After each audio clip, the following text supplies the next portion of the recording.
Every year, October 2nd to the 8th mark the Dan Utsav, or the Joy of Giving Week. It's a week-long celebration of giving or philanthropy in India. While more and more Indians are participating every year in the giving revolution, the numbers are still abysmally low. One report says that India's rich give away less than 5% of household income in a year. A few Indian leaders are at the forefront of this revolution. So, of course, you've got Azim Premji, who has pledged somewhere in the region of 8,000 crore rupees to philanthropy so far. Shiv Nadar, 3,000 crore rupees. Kiran Mazumdar Shaw, who has decided to give away 75% of her wealth. Anil Agarwal made a similar pledge a few days ago. But how do we get more Indians to follow in the footsteps of these billionaire leaders? On this special show, I'm joined by three philanthropists, Rakesh Jhunjhunwala, Amit Chandra, and Dr. Devi Shetty. All three are involved in identifying important causes and efforts and raising funds for them, both their own money and encouraging others to give. So to all three of you, a warm welcome. Thank you very much for being here on this special show. Rakesh Jhunjhunwala, I'd like to start by putting my very first question to you. You decided many years ago that you'd give away 25% of your wealth over your lifetime. Some of the causes that you support, and I've come to know of, are Agastya, which is a cause that helps promote in the interest of science amongst children, the Olympic Gold Quest, which is already well known, the Shoshit Seva Kendra, which is a school for children of the Musahar community, an orphanage in Vashi. These are just some of the projects, I'm told, that you support. What I'd like to know is, how do you identify the causes that you would like to support on a medium to long-term basis? Well, ma'am, if you have the desire to give, there are so many people who approach you that this is an organization, it needs funds, it needs help, it needs backing. And then I only identify two things. See, I don't have a very formal organization. It's not that I'm giving some hundreds of crores of rupees a year. I give 25% of my dividend income every year. I give between 20 to 25 crores. And, then I look at the crusade and the crusader. And I don't have any audits. If I think the cause is good and the person who's leading the cause is good and trustworthy, I give. Rakesh, would you... I don't have still... Yeah.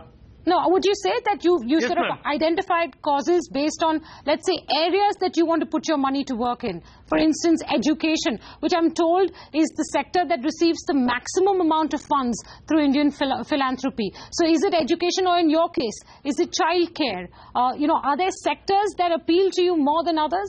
Well, at the moment, the biggest contribution I give is to Agastya. And I give it to Agastya because the purpose of Agastya is to teach science to rural and poor children in India. And the purpose is not, I think the importance of teaching science is not so important as the purpose of arousing curiosity in children. For me, the source of all my knowledge was the curiosity. I was a very curious child, and my father always encouraged that curiosity, and I still have that curiosity. So I feel it's a very noteworthy, it's a very noble cause, and it's a very cost-effective model. I think we are going to, in 5 years, interact with 9 million children. It's not going to cost more than 125 rupees per child, and we are going to interact with each child 4 times. So, and I have not really, I hope to give 5,000 crores on July 5th, 2020 to my foundation, not in the form of shares, but in the form of cash. And then I will have a really formal organization where I have shortlisted some of the causes which are close to my heart. And then I will really make an effort to make, see that these long-term causes are well served. At the moment, my giving is more of a, I know this organization and it's doing good work and I must support it. I support the Tata Cancer Hospital in Calcutta.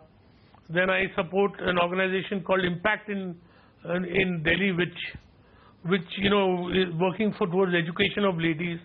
I think education is very important, I think, for me from 2 points of view.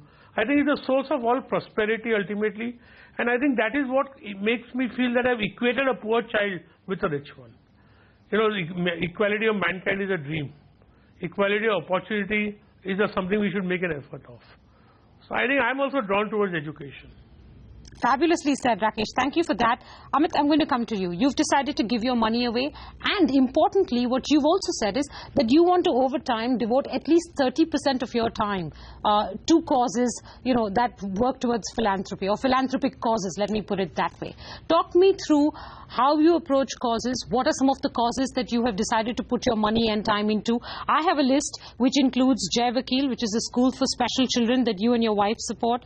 Soshit Seva Kendra, again, for Musahar children. Rakesh is also involved in that. Akanksha, which is already well known. Ashoka University, which is a very different kind of project altogether.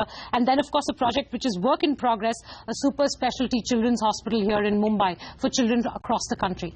How do you pick these projects?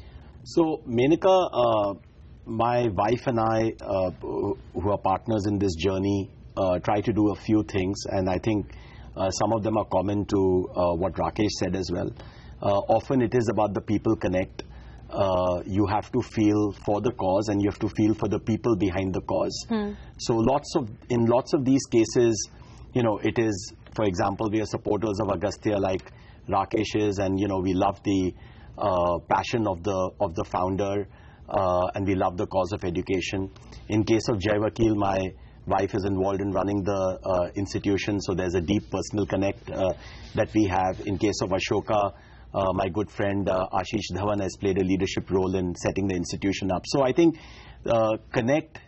emotional connect both with the cause and with the people behind it, I think is very important.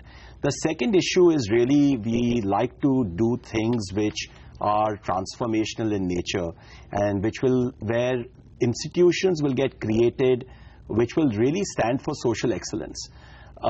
We are very fortunate, for example, to partner with Dr. Shetty in building Asia's largest children's hospital right in our backyard in Mumbai, and that's a good example of, we know once one will be set up and will stand for excellence, that there will be the next 10 will actually follow. Ashoka similarly is a very ambitious dream to create one of the world's best universities in India, and it's off to a great start. And we know that once one such institution breaks into the top 100, the top 200, there will be many more which follow.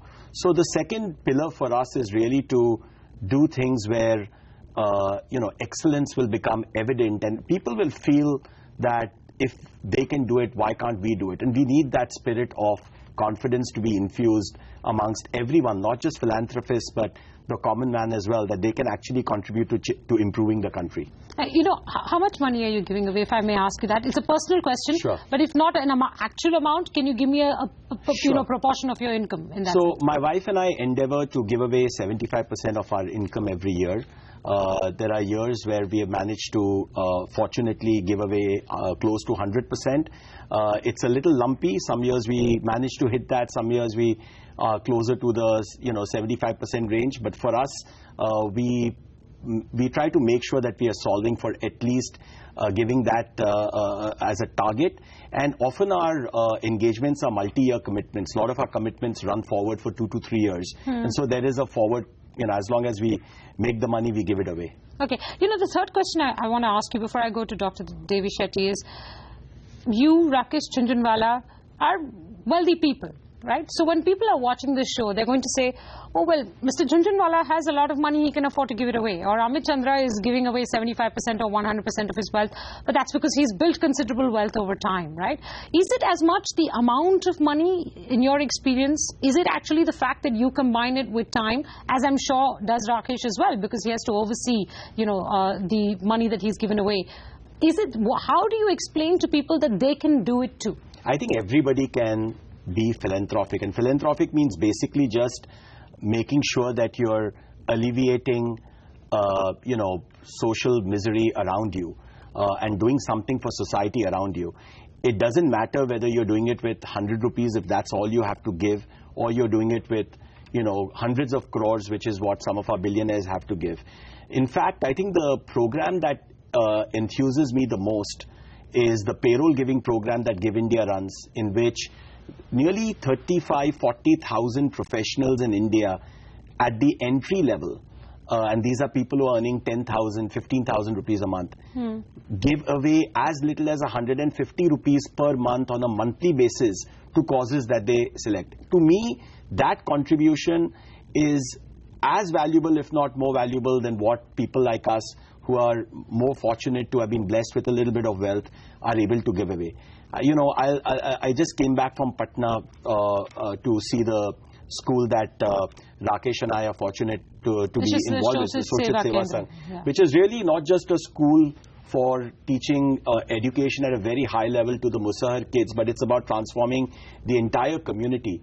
And what struck me there was that, you know, contributions to the school have been made by Musahar kids themselves. Wow. Including one child who won 25 crores on 25 lakhs on Kaun Banega Crorepati. And when Amitabh Bachchan asked him, what will you do with this money? He said, my family really, really needs the money, but I'm actually going to give it back to the cause.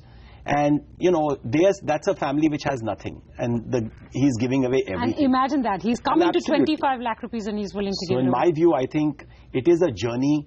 We should not be judgmental about who gives how much. It's important to start the journey and give whatever you can at any point of time. But like everything else, question yourself, are you giving it the right way? And then are you giving the right amount? And things will move on from there. Okay.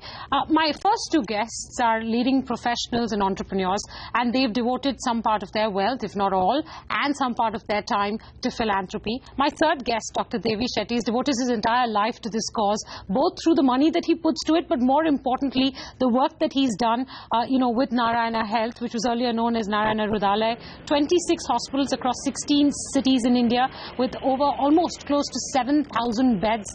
Dr. Shetty, you're a living example of philanthropy. I want you to talk to us about what your experience has been over the years of how much more philanthropic Indians are getting, if at all, and how that can be channelized into projects like yours. I have seen a major change happening in our country in this aspect of giving away. I've been begging people for the last 25 years since I started my journey in Calcutta just to sponsor some poor child's operation.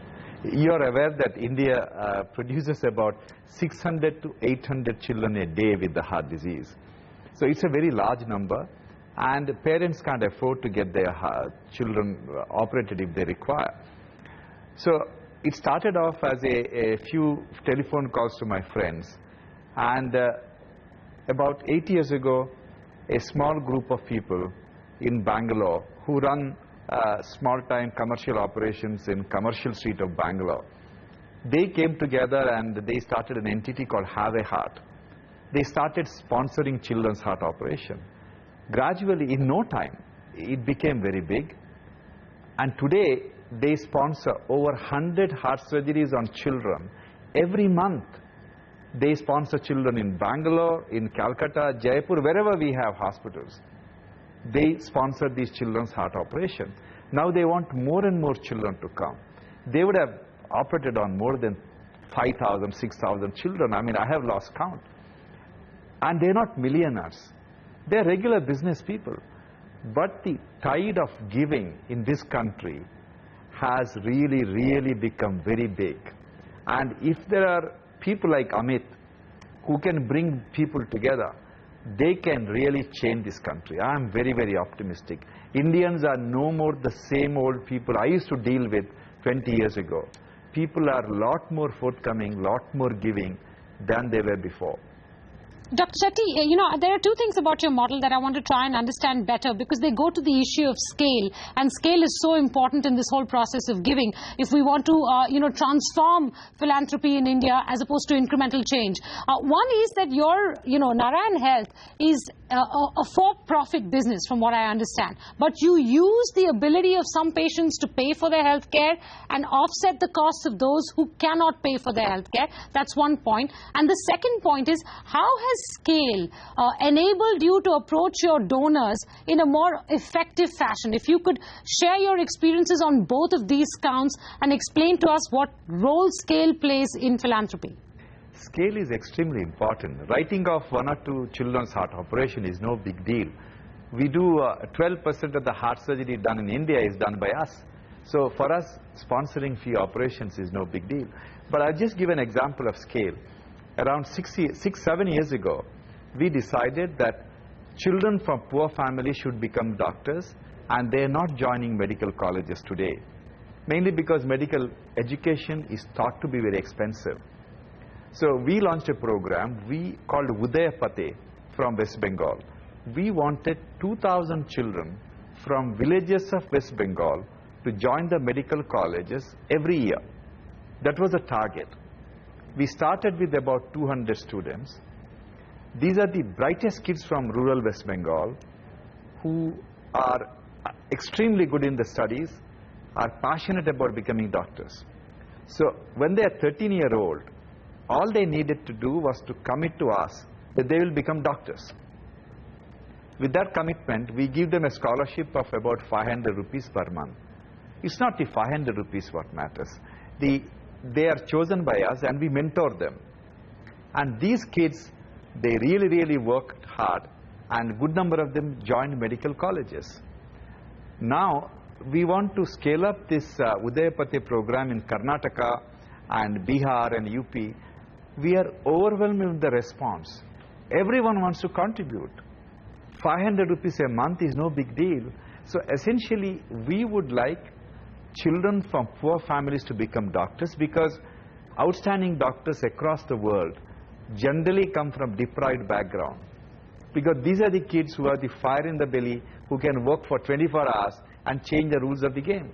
But these kids have no opportunity for anyone to mentor them. So this is the role we have adopted.